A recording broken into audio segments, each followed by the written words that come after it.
It's one of the last remaining pieces of rural land in Plymouth and a place to enjoy horseback riding.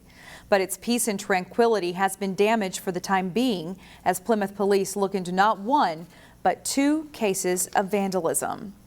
The Silver Buckle Saddle Club faces some expensive fixes it can't afford to make. As Corey Bork reports, it's all because of a few incidents that has left club members sad and frustrated.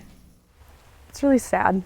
I mean, there's no reason to do it. In the far northwest corner of Plymouth, there's a place where horses run free and troubles go away. You don't really see the city from here. You just get to enjoy a little piece of country within Plymouth. Elena Longverenkamp joined Silver Buckle Saddle Club as a place to enjoy equestrian competitions. I love it.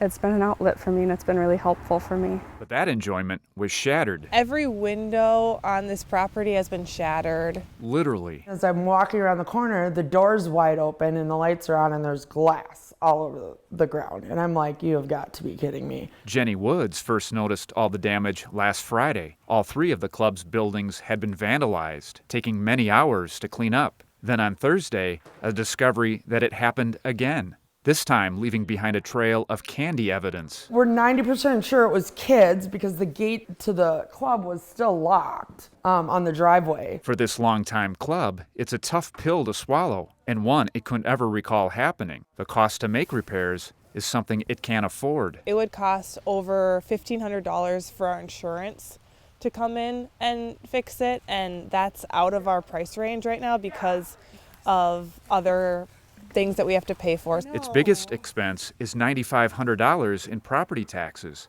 all money paid through donations and member support. Silver Buckle makes no money. This is all just to provide some sort of enjoyment for the community. Now, the club must look for donations to make the repairs, and it has a message for those who did it. Just really look in yourself and look at why you did it. In Plymouth, Corey Bork, CCX News. The Silver Buckle Saddle Club has started a fundraiser to help fix the damage. We'll have more information about it on our website, ccxmedia.org. The Minnesota Department of Health has updated the way it reveals COVID-19 cases in schools, now painting a clearer picture on the range of cases. The state lists 23 schools in the CCX News viewing area still impacted by COVID-19. Schools are removed from the list when they have no new infections for 4 consecutive 2-week periods. The new data show which schools have a higher range of cases.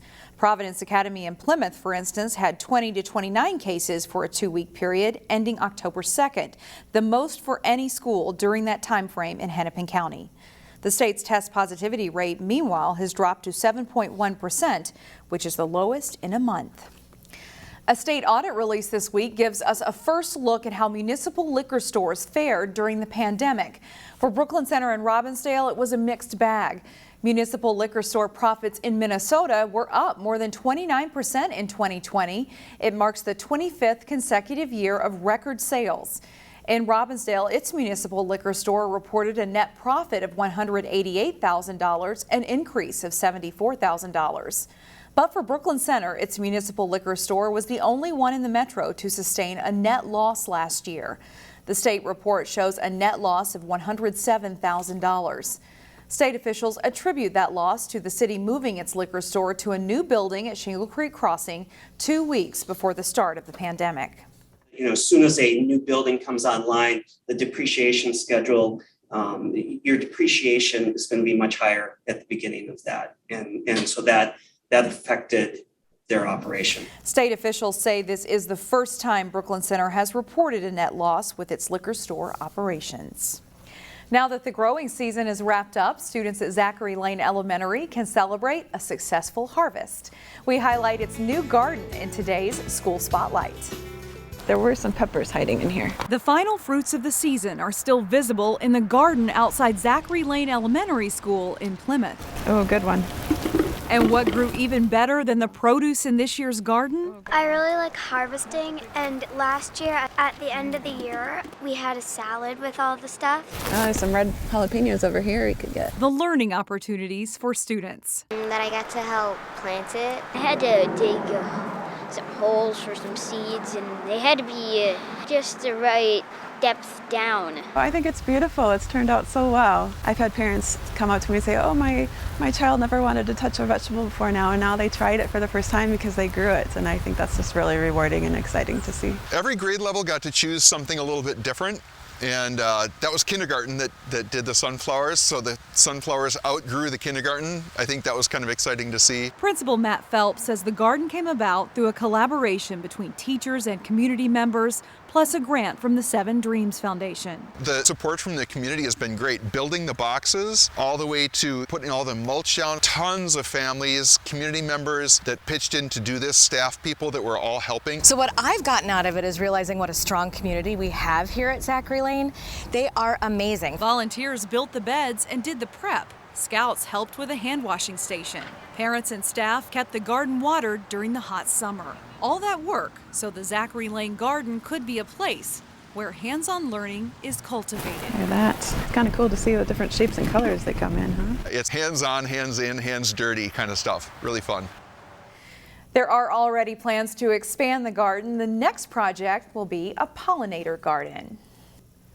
To celebrate Halloween, Grace Fellowship Church in Brooklyn Park has made its community outreach reach out.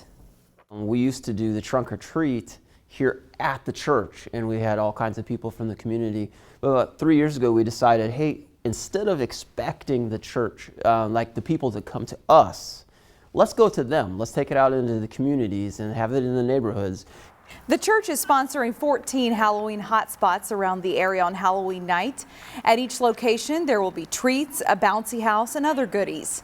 They'll also have teal pumpkin treats for kids with food allergies. We'll post a link to all of the locations on our website, ccxmedia.org.